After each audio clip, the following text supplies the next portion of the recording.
Musumbi William Ruto niw'o kana utongoi niw'o kivathukanio cha kuendeea na kuvaluka kwa nthi.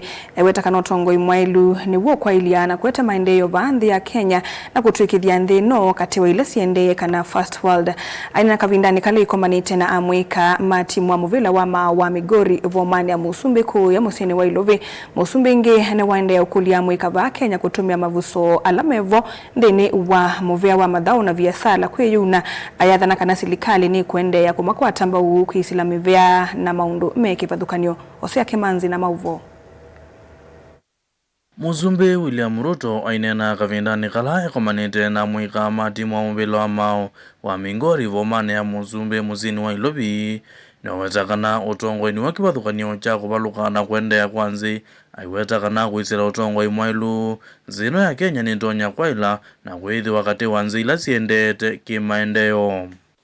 I say this without fear of any contradiction,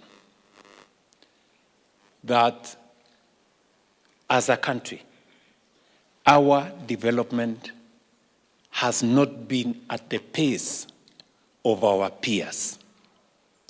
We were at the same level with countries that are today in the first world. They were not better than us in any other aspect. The only thing they did was to get leadership right.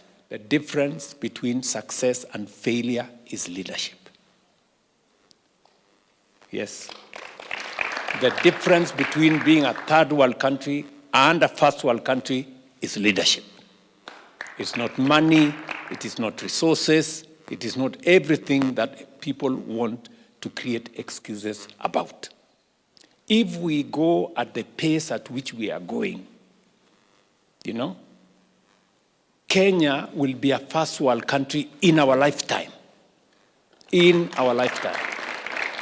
Huyo vo, Musumbi aithingilila kana no ukwailya nthi ni wakulya amwika kutumia mavuso alamevo nzina muvea wa madhao na muvea wa viasala kwiyuna ayathana kana serikali niendee kukilya amwika kwisila mawalanio kivathukanio. I want to ask young people like yourselves across the nation that we have opportunities for young people to step into those opportunities. We have opportunities in sports. We have opportunities in business. We are supporting young entrepreneurs with Nyota. We just distributed 3 billion shillings last week. We have opportunities in the space on the digital space, in our ICT hubs.